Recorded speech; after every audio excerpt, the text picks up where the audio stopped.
We live in a world where money, position, privilege, power, social standing can keep you from suffering most of the time. Not so with COVID-19. You think of the wife of our Prime Minister, Sophie, right now recovering from COVID-19. Prince Charles, royalty, positive for COVID-19. The UK Prime Minister, Boris Johnson, positive for COVID-19. Even A-list actors like Tom Hanks or Idris Elba, positive for COVID-19. It's a virus that doesn't care what your social standing is. It doesn't care where you rank among your peers. It will attack anyone. Now, we live in a world that certainly does love its rankings. We rank everything. And in many ways, it's impossible to escape this movement of ranking and positioning. Every field, industry, sphere of society has a way to determine where you stand amongst all others.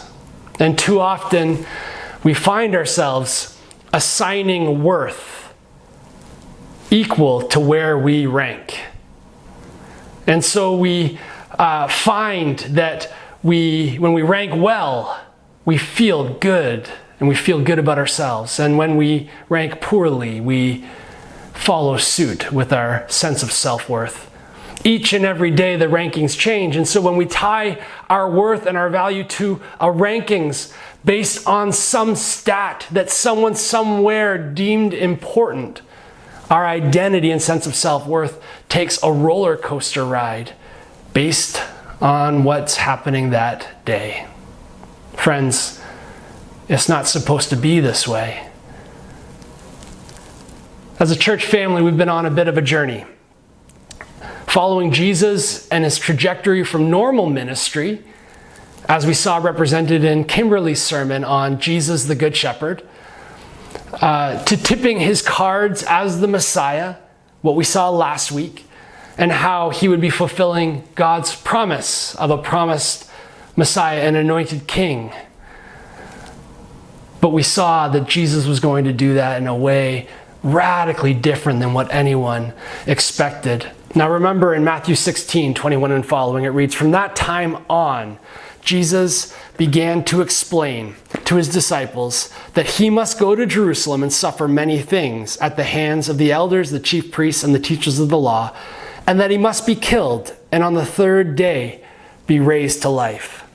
And then if we kept reading, in Matthew 17, during the transfiguration, we see Jesus weaving his crosswork into the dialogue with his disciples.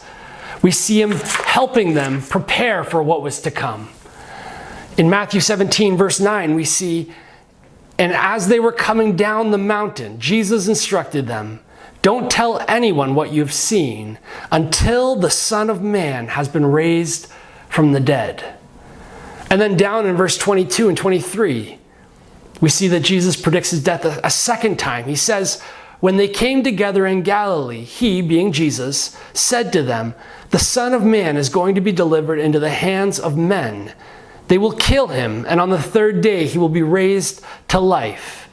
And the disciples were filled with grief." We see that as Jesus is interacting with his disciples, they're beginning to understand that changes were afoot, that things were happening that they just clearly did not understand. Now, if you have your Bibles, I want to encourage you to turn to Matthew 18.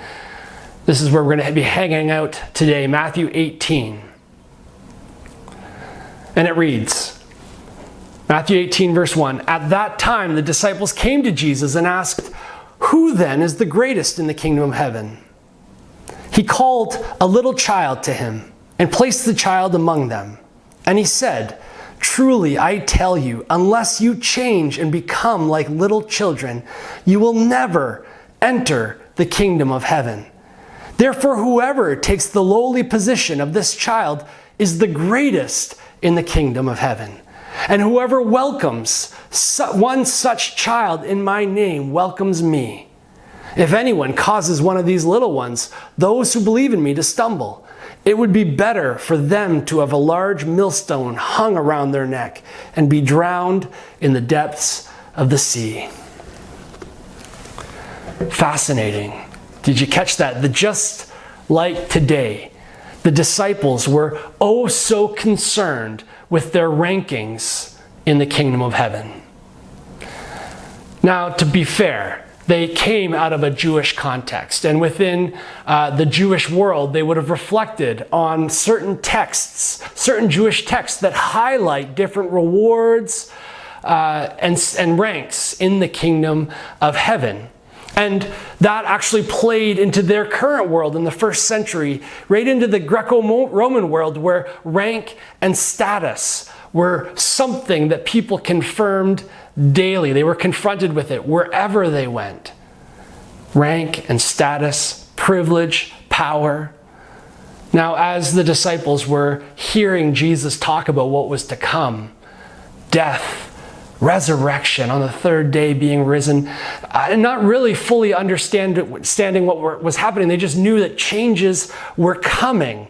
And I wonder, as they were thinking about, oh, this is the time, the kingdom of heaven is coming, they started to think about their own journey with Jesus, thinking about where they left, what they sacrificed in order to be his disciple. You think about Andrew, Peter, James, and John. They had careers as fishermen, and they left their boats, they left their nets, they left their means of making an income in order to follow Jesus. Maybe they thought, Jesus, remember, we left our status as fishermen, our career in order to follow you.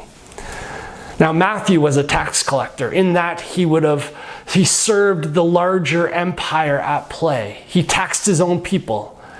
But in that, you need to understand that it was a way for him to actually get rich. Most tax collectors not only taxed what they had to, they taxed a little extra. And in doing so, they made a pretty good life for themselves. Now, Matthew left this in order to follow Jesus.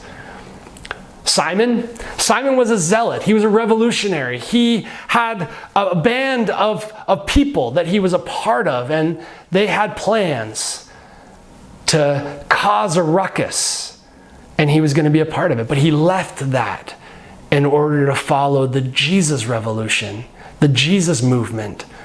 And so I bet all of these guys were talking, discussing, wondering, well, as a result of my journey, what will my rank be? As a result of what Jesus has seen from me, what will my standing be?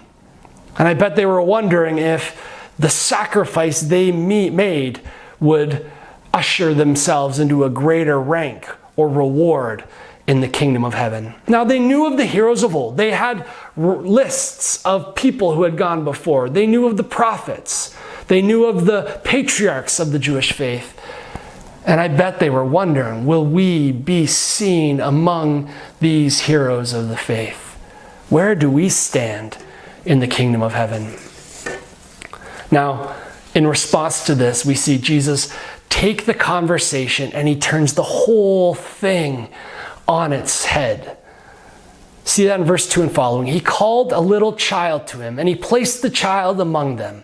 And he said, "Truly I tell you, unless you change and become like little children, you will never enter the kingdom of heaven. Therefore, whoever takes the lowly position of this child is the greatest in the kingdom of heaven."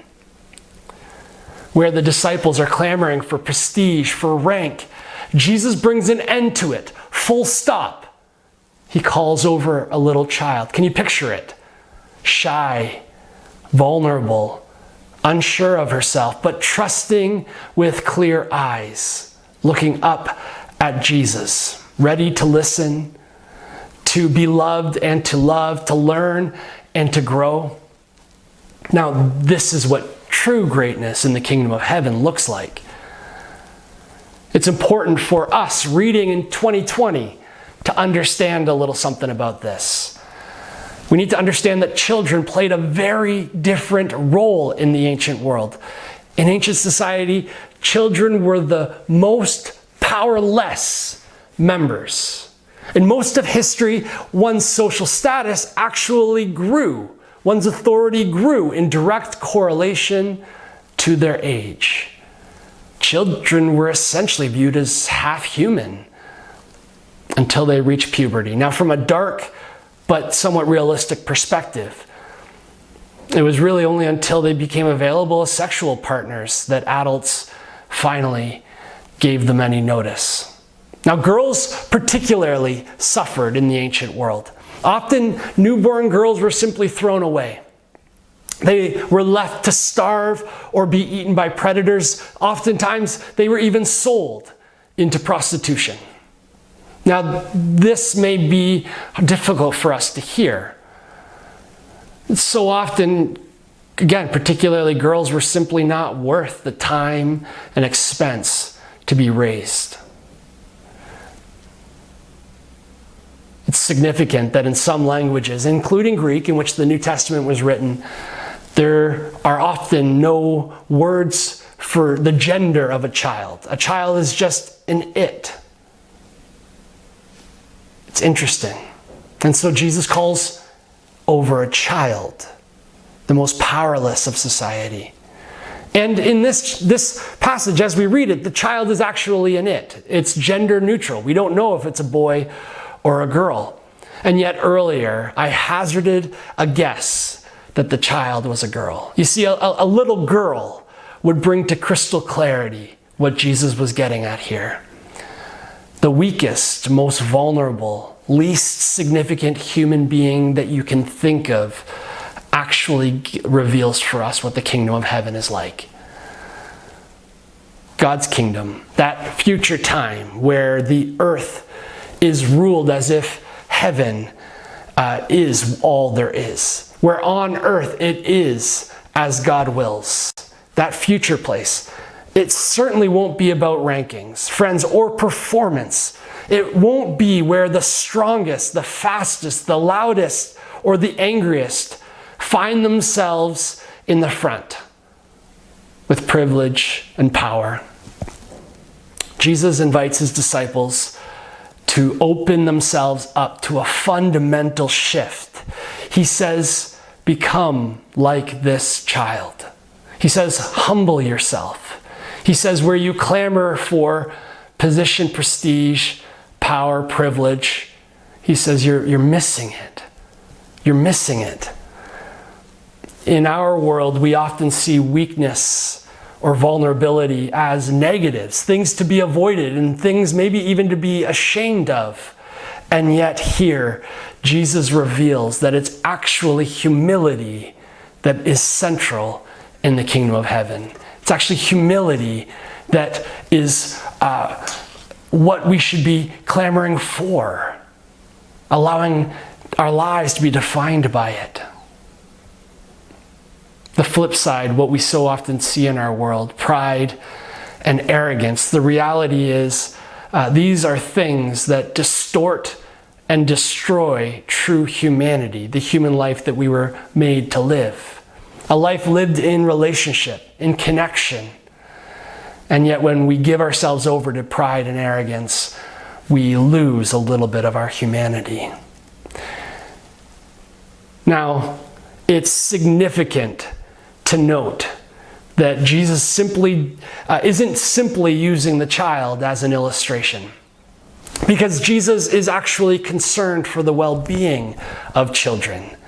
As ones among the least of these, Jesus pulls in, as master storyteller, an image that's stark, that would have brought the disciples to attention as Jesus taught.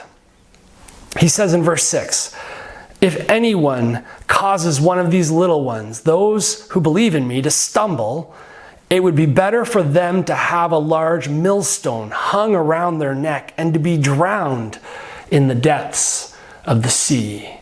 Now, can you imagine someone with a large millstone hung around their necks? Now, a millstone was a large circular stone used in the ancient world to grind down corn into meal. The larger stones were so big that they needed to be turned by a donkey that walked around kind of turning it. Now it's one of these large stones that's being referred to here. So the image is almost cartoonish in that it's almost impossible.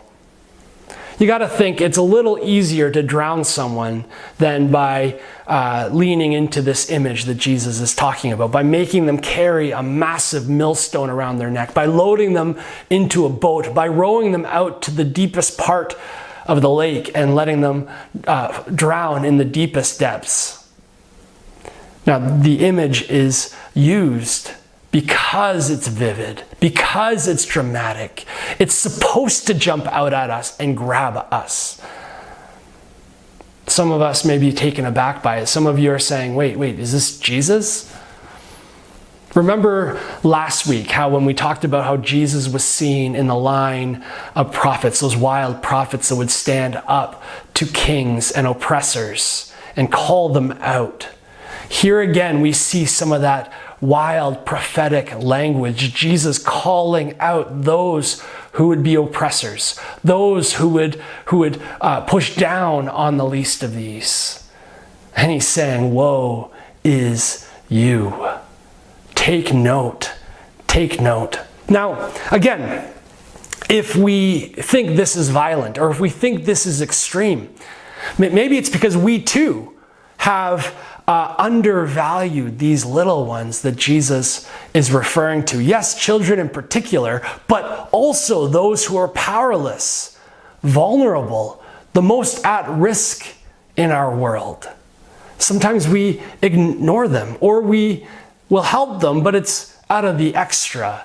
We don't realize that in Jesus' kingdom, in the kingdom of heaven, these ones are central. These ones are central. Now, our world can be cruel and harsh, and Jesus says, friends, it's not supposed to be this way. And he uses harsh words to address this harsh reality. We need to see that learning about God's kingdom means facing the real evils of the world and realizing that God hates them far more than we do. May we become like little children, the least of these, being identified by our humility. Now, friends, when we hear the strong language that Jesus uses for what it's like to allow these little ones to become central to the kingdom of heaven and not causing them to stumble, it gives me some pause and it makes me wonder, what are some creative ways that we at Pelham Friends Church could allow these little ones, the most vulnerable among us, become central to how we organize ourselves, become central to how we embody the church in our day and age. I think this is something for us to continue to talk about, continue to reflect on. And as we move into visioning later this spring, I think it's something to be thinking about. How do we keep the most vulnerable in our world in front of us? Because as Jesus explains, these are at the center of the kingdom. Now, an additional thought in all of this. For those who find themselves powerless, who find themselves vulnerable, who find themselves at risk in the world, I hope we can hear this as that child would have heard it. I hope we hear it. I hope we hear Jesus saying, take heart, little one. I will defend you. I will act on your behalf. In the kingdom of heaven, it's you who are powerless, vulnerable, and at risk that are moved to the center. Allow this to be a little bit of hope for you if you feel that you are on the underfoot of the oppressor.